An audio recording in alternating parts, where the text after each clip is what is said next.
Good morning. Thank you for having me. It was very interesting to see all of this AI creation, which, to be honest, I've seen something very advanced because I tour the world and I don't see so many advanced things going on with AI at the level it should be. So that's why my title is a realm, and I will explain you what does it mean.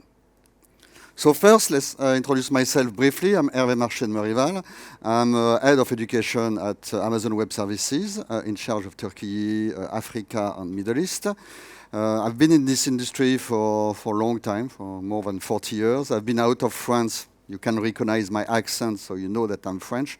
I don't need to say it. For more than 35 years ago, I didn't work on my accent, but I've been away for a long time. I like to say that I'm passionate of education. Maybe one of the reasons is that I'm raising 7 kids. So when you raise a lot of kids, you have to take care of education. And I'm a PhD candidate. So I'm at the thesis level at this time on AI. So it's why I will share with you a little bit of emotional about AI. So first, let's see about the premises of AI. You know, I've been in this industry when the computer arrived, 1988, and it was a premise that it will change everything. Okay, it did some good things, but didn't change everything. In the 1995, 2000, when I was with Apple, it was the personalized learning. And personalized learning was the new premise, and they said it will change everything, it will change the way we learn, the way we teach. So far, I didn't see a lot of change in university or school, a little bit more in university than school, to be honest. So is AI the real change, game changer, I may say? That's the question, because a lot of people use it, but let's see how they use it, you know? So one of the things that for sure now, and I can see as an employee of Amazon, 1.5 million employees, is that AI is changing our job, definitely. So in terms of skills, in terms of what we need to achieve when we are working, it's coming to be very different. I don't write emails anymore. I almost don't do summary of my meeting anymore. When I have all of mix of summary, I create presentation totally automatically. So I don't do presentation almost anymore unless you will see I want to put some emotion in it, which is important to keep the emotion and to keep the interest of AI, but keeping your cognitive skills. So that's also one of the questions in education. So 60% of the worker, and it's the overall, and I think that in the office it's 90% of the job that are really changing. So I don't know if there is some student today. When we talk about education, in university, we talk about student. And we talk about this generation Z, actually. You know, that's the student of today. And technology is not the same for them, you know, than for me, at least, with my age. You know, they are digital natives. So technology is something that is their everyday life. And AI, is it a parallel world? Is it really something they use? Or is it something that they abuse? You know, meaning that it's easy to use it to do some work instead of really thinking about it? Or is it something that they do to enhance their learning and their capabilities? And that's one of the questions in terms of lecturers, in terms of professors, that you need to spend time on. Because some of these kids, you know, they are very smart. They can give you an essay, and they can go back, you know, with some cleaner. They will remove the AI patch. They will remove a lot of things that are giving some, you know, tips that it was done by AI, and they can clean it in 10 minutes. They can clean, you know, 50 pages. And you can go via Turnitin, you can go via many tools. You will not see that it was done by AI. So that's something that, yeah, of course, we need to be careful. So this virtual world, is it something that is going to change? So this one, and I put myself in this one, is the World Cup, so I don't know. I didn't see the last results of France, so don't tell me if they won or not. I need to watch it on my computer when I fly back. I like this analogy because, in fact, that's all of the people, you know, talking about AI. But on the pitch, that's the real one that use AI. So, yeah, it's a big buzzword. A lot of people talk about it. A lot of people say they are using it. But they are using it like me, you will see. It's quite early stage basic usage. And that's something that I believe at university level we need to enhance. So it's why I wanted the first part. You know, I will talk about AWS. Being AWS employee, I need to kind of claim my company and what we do good. But I wanted to share a little bit more emotional at the beginning, a little bit more about my experience as a student using AI. So I will not say the university I'm doing my PhD with, but the first day, they told me, we have a policy on AI. Here the policy, you came from Amazon Web Services, so you cannot use AI at all. That's it. Don't use it. You do your PhD, you do your research, you do everything, you don't use AI. So I told them, you know, okay, so I'm not going to do my PhD here. I'm going to do another place, because I'm going to use AI. I want to use it smartly, I want to use it to bring me value, but I'm going to use it, so I don't want to lie right away. If you give me a policy, first I need to read 15 pages of policy, so I put the policy in an AI engine, so I don't have to read the 15 pages. And the summary was, you cannot use me. Okay, so that was really the basic of the things. And I'm kind of a rebel, you know. I worked for this guy for 12 years directly. And I don't know if you know his motto is bicycle for the mind. You know, when the computer arrived, he was thinking that the computer will be like a bicycle for the human. Meaning you go faster, you go further, but you still need your body because you still need to go with it. You still need your head because you go faster, so you need to be careful with the other cars, you need to be careful with your environment. So in fact, the bicycle didn't mean that the people will not be able to walk anymore. They will just do differently. And he was comparing that to the condor, that at this time was the animal that was the faster, the most dangerous animal. And the only way to escape to a condor for a human being, outside of a car or a plane, but it was a bicycle because you can go faster. And what I like, you know, in this quote, we humans are tools builders. So when we have tools, we use tools. Why you don't want to use tools? So yes, it's going to change a little bit on your physical. Yes, it's going to change on your mind. But adaptation and change is the only things that happen all the time. All of the rest, they change. But the change is for sure. Everything is changing all the time. So it's why I say to my supervisor, I say, I will use AI, but I will try to use it wisely and making the job not kind of a copy-paste, not something like a plagiat, but really my job to be very useful.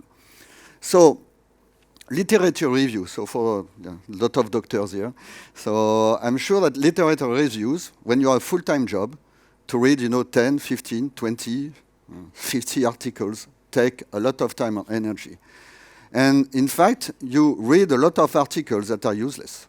So on maybe 50 articles, there's 5 or 6 that really are useful for your research. Using AI, I've been through more than 1,000 articles. I read 50, but these 50 were really useful for my research, and I'm still going on. So I believe that it was one way to use it smartly, to use it to be efficient, because it's part of the equation. And I believe that the quality of my work will be much better because I sort out more than 1,000 articles, while if I did it without AI, I would have sorted out my research out of maybe 100 articles. So that's a big difference. Optimization. Then, you know, they ask you, I learned that PhD was, you know, I did it very late in my age, so it's kind of like a machine, very well organized, so I need to bring 10 theories. And I didn't want to stop on my 10 theories because there was, you know, you became creative, you want to see more theories, and I was at maybe 25, 30 theories. But then you have to make a choice. You have to make a choice. Which 10 do you use? And which one do you put, you know, a little bit on the side? And then which one you don't use and for what reason you didn't use. And AI for that was amazing. Because I put my chapter 1, I put part my chapter 2, I put all of the articles that I read and I choose, I put the 30 theories, and then it gave me a reasoning on all of these theories and how I can make them, you know, which one, why this one is not useful. And I gain a lot of time and I gain a lot of energy to my supervisor as well, because when I went to talk with my supervisor after, she was saying, wow, yeah, that's quite impressive. I didn't think there was so many theories and how we can choose them. That's what we call optimization. And when you look at AI in industry, decision making, optimization, efficiency. That's what AI is used for at this time. So, being a student, I like to complain. I'm French, so I like to double complain. And to my institution, I told them, there is something you need to change. And the first thing is that the only thing that you have available is how to use ChatGPT. I don't need to know how to use ChatGPT. I can find it by myself. And ChatGPT maybe tomorrow will disappear. So why do you want me to use very deep tool while there is tons of other tools? I need to know why I need to use it and what can I do with it. I need the outputs. I don't need the usage itself. And that's something I've been across a lot of university and never seen yet a class that tell you why to use any kind of tool, why to use AI, not how to use it. And I don't know if you know this, Simon Sinek, I love this book, Start by Why.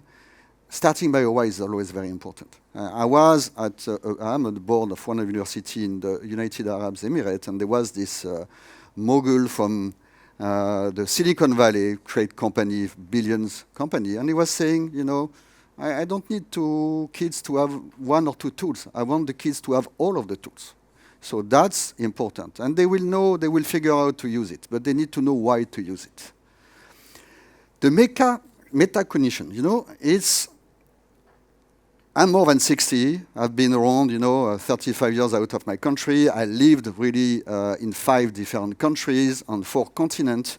My way of learning, and I'm starting to be old, so my memory is not as good. My way of learning is very different from my peers, other students. It's very different from kids. So AI is not personalized learning. It's deeper than personalized learning. AI can identify what do I need next to be better. And then if the lecturers know what I need next to be better, they will emphasize what I need to learn. And it's not about just you need to learn this. With some tests using AI, they will know at which stage I am, and it's not like a GPA or like math, If you are very good at math, everybody will think that you are a genius.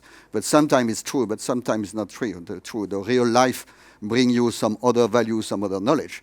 If you look at, I think 80% of the successful entrepreneurs on the planet, they don't even have a diploma. So it's not good to say, but that's the reality. And I can see in companies like mine, for engineer, we stop to ask too much diploma. We ask about project done using AI. So what I've seen before in terms of documentary, if you show these kind of things to an employer, done at your university, you are going to find a job right away. I can tell you. It's going to be a difference. So that's something important. And that's what I ask, to institution, a genuine enhancement. How AI can you make you better? So that's what is important. So that's the part of the emotional part and the request for lecturers, professors in this room. Really think about not the tool. The tool is a tool. About the journey. What is the journey and where do we want to go all together and what it can achieve? There is ethics, of course. We talk about how, copyright is one thing. I think it's important, of course. Ethics is also very important, how to use it. The cost, you can save cost, but be careful. It's an Amazon person that tell you it can cost a lot of money as well. So you have to be on the case on your AI consumption. Some company, they let go people because they were investing in AI to replace people, and they start to think, these things, we are not going to do it with AI anymore. Emails of just to answer email to somebody, we cannot use AI anymore. Why to spend money to say, yes, I'm coming to this meeting and using AI, to build an AI agent to answer to your email. So in my company, they start to tell me, don't use an AI agent to answer simple email. Use to make a long email, but don't use it for small email. Management of cost. That's something, very important. So, my personal hat, maybe briefly on this one, like you, like a lot of people, we are convinced it can transform education. Okay? Is it done? No. Is it going to be easy? No. But it will definitely transform education because the kids will use it. Be sure of it. They will use it intensively. They will use it the most they can. So then they can go and play PlayStation. They can go outside to play football. If they can economize time studying at 19, 20 years old, you do it. That's totally normal. So that's the equation. We want to be long-term strategy. It's what we do. It's why we are a sponsor today of this event. And I think the third time that I'm speaking at this university is because it's, for us, it's long-term. We want to be together for a long time because you don't change. Education has been there for thousands of years. So you cannot change something that exists for so long in a short period of time. It needs to take time. And of course, you know, it's transforming the world. These documentaries are, again, you know, amazing. You can do a movie in your kitchen.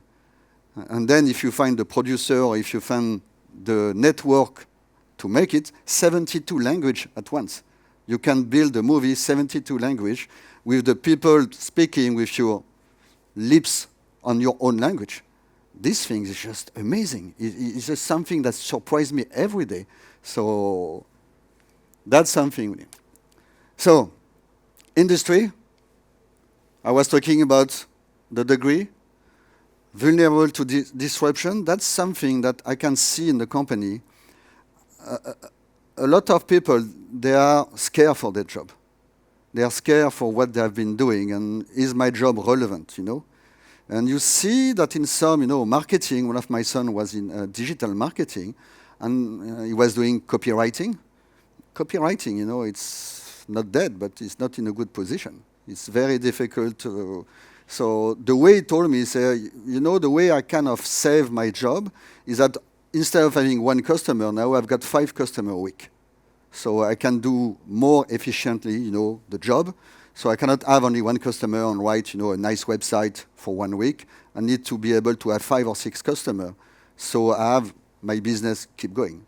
But you need to find the customer. You need the sales activity around it. So you see that in this job, he need to bring right away new skills. He was not a salesperson. He was no website. Everybody wanted a website. So to find 1 or 4 customers a month was very easy.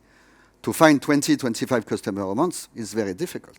And that's something in terms of engineering schools, you know, a little bit more opening to sales, more opening to talking to customer is also very important. And in this board I am, one of the outputs of the last board was engineer need also to know a little bit about sales, which was kind of totally forbidden before, not useful. You know, you have the salesman, let them do the job, and we are engineer. That's not true anymore. You need to be a little bit more polyvalent. That's something really important.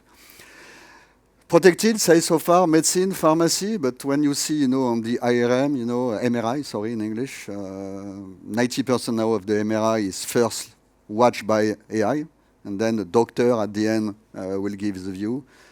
Laws start to disappear. Contract, you know, I think the contract, they take a template contract and then they work on it. And of course, you know, automation, you know, the agenda, the policies is something that totally impact, you know, the job, and the people that were doing that, they need to be able to do something else. So this massive impact on jobs, on profiles, is very, very important. So you came with a profile, you came with your knowledge, and definitely this ongoing knowledge that you need to acquire is very important, which is for me a great opportunity for universities. You know, at more than 60, I go back to universities. Now it's a lot of people at 30, they go back to university. At 40, they go back to university. There is a kind of an ongoing need from learning. And I know there is a fierce competition to have the student of 20, 25 years old. But there is plenty of students of 25 onwards that can come back to university at night, for a week. Executive MBA is becoming more and more popular. Most of the universities are doing executive MBA, which was not the case, you know, 20 years ago. So what does it impact, you know, on the curriculum? I like this quote. 90% of college students use AI for academics. 90%. So it's a given. So now everybody use it.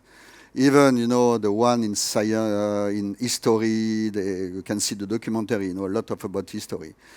And then most than half of them, every day. And what do they use for? AI brainstorming, drafting outlines, generative drive. It's still quite basic. It's still the way I use it. It's not so enhanced. It's quite of the basic of ChatGPT.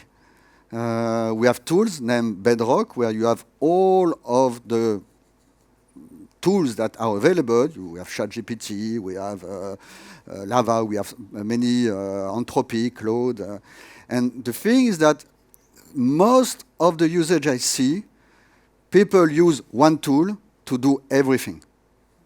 It doesn't work like that. If you want to enhance your usage, you need to use specific tool for specific needs. And that's something that you need to learn. Because if you don't learn it, you will go to the one you know, and you will do everything with it. If you want to create a documentary, I don't think they did use ChatGPT, and I was not there at the beginning, so they use another kind of tools. If you want to use a tool with more filters, you need to subtrain some of the very heavy tools to make sure that there's no disruption. So that's something that is more important in terms of teaching your students or your employees is which tool for which need. And that's something in terms of the curriculum that need to be adjusted. Then the small caveat, diminish critical thinking skills, which is bad, okay? So that's something that we need to be aware that if we are not on the case, if we are not forcing the student to go higher, one of my first boss was telling me, you don't jump 8 meters long by training 8 meters. You jump 8 meters by training 10, 11 meters. You don't run the 100 meter in 40 seconds or in 20 seconds or whatever if you train by the time. You need to always go a little bit the extra miles, And that's something definitely which is the responsibility of education.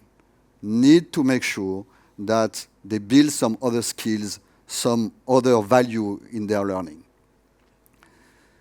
Few trends to share with you, and then I don't know if Oscar is not here. I don't see him, but if you pass by the AWS booth, you can ask questions. So AI integration in education. So I think I speak enough about it. That's really something very important. It need to be better integrated, need to be better understood, need to have a journey. I will recommend to have a special course as well, with value of taking the course, not on using the tool, but why to use the tool, what to achieve with AI. The workforce transformation, I talk about it as well. The research landscape, that's something quite interesting. I've seen my collaboration with different universities, sharing my chapter 1, sharing some of my reading, and I can see, that they also use some other tools and they give me some other feedback. So this kind of collaboration, which in research has always be very important, But when you do a PhD on your own, it's not a group PhD, it's on my own. Sometimes I feel very lonely, I only talk to my supervisor. So we created a group among ourselves, and we use AI to optimize our relation. And it's quite interesting to see that I'm learning a lot of things. This one, it's quite recent, when you see the merger of University of Kent and Greenwich, start to have super university, start to have even super high school. So people start to invest. I know the founder of this university is a good businessman. People start to invest on dropout school students. So kids that left schools, when they are 17, 18, 19, there is a big market for these kids using AI. So that's also something, a trend that is important. Financial challenge, I was talking about that. Costs need to be under control. Hence why I believe that the cloud is a good tool, because you can give a dashboard, you can give a budget to each of your users, and you can see the trend of usage. While if you're on the premises and everybody can come, it will be different. You need to manage your cost, because you can have big surprise. I have customers, so I've got my 2 larger customers that develop LLM. One, you certainly know, TII. It's hundreds of millions of spending. It's not little money. It's huge money.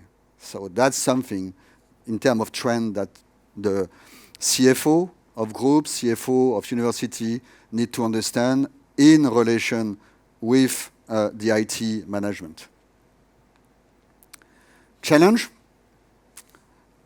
we have a lot of pressure. Everybody is using AI, everybody wants to use AI, everybody wants to transform. So that's something which is very, very difficult. The thing is that most of these old university, the Cambridge, Oxford, I don't know, name some other, Stanford, they realize that the next step university can beat them. So it's competition that open to all of the other university. Now it's not only the big name that can make the thing. So few big names in UX like ASU, it's not Ivy League, but ASU's got a budget like a 6 or 7 billion a year budget, so they can compete. But the other way, we need to be smart, That's the constraint, on the pressure. Integrity, I was talking about ethics, it's how to use it. I'm old enough to know that I want to learn. I don't do it just to have a title. It's too late. I will not enjoy my title for very long. So I'm doing it just to keep my brain fast, to keep my energy, I want certainly to give lectures after. So I have a purpose. So when you have a purpose, you do it with ethics. If you don't have, I need to rush? Okay, I'm going to rush. I don't have much more. Maybe I can pass this one. So it was giving you some example, where I see some very good usage. The recruitment of kids is very important. The enrollment to make it faster. I do 3 minutes. University of Johannesburg, they have 900,000 people calling during 1 month to register the university. They have 100,000 seats. At this time, they were using 100 people for 1 month to answer the phone, just to answer the phone. They use AI. Now they have only 20 people answering the phone. They clean all of the situation, and everybody is happy. So that's, I do it very fast, but that's a kind of tools. Seems basic, but that's important. This one is also very important on Luxembourg. I took like a neutral country. They use it, so the lecturer is going to do his lectures. It's going to be registered. It's going to be packed with the engine. And I'm a student. I've got only 5 minutes for this 1 hour lectures. It will give me a resume in 5 minutes. I've got 10 minutes. It will give me a summary in 10 minutes. I have 15 minutes. Give me a summary of 10 minutes. Then it will give me a small quiz versus a pre-quiz about the lectures that's been given. And then if I miss few lectures, it will give me the order of the lectures I need to have. And if I have 1 hour for 10 lectures, it will tell me, do this one, do this one. So the way it's used is really to enhance, in fact, the learning. So that's quite impressive. Last, recommend this study from Pearson AWS, just out. And it gives you a lot of information, a lot of data about how to use it, why to use it, how to start, where to invest first, which grade, which faculties. So that's a very, very interesting lecture. I still have 2 more slides, but I know I'm out. So thank you very much. I hope it was useful for you.